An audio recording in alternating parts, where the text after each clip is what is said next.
So today I came across a question of how long can you lock a rate in?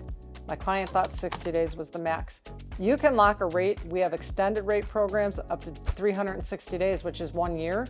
Those are used for new build construction. But if you're buying a home and let's say the homeowner can't move for 90 days or 120 days because they're looking to buy as well, there are rate opportunities to lock that long. The difference is the shorter you lock a loan, the better rate you get. The longer you go out, the higher the rate because they're protecting you by locking you in right now. So if the market goes worse, you're fine. If the market goes better, most companies will offer you a renegotiation one time prior to closing.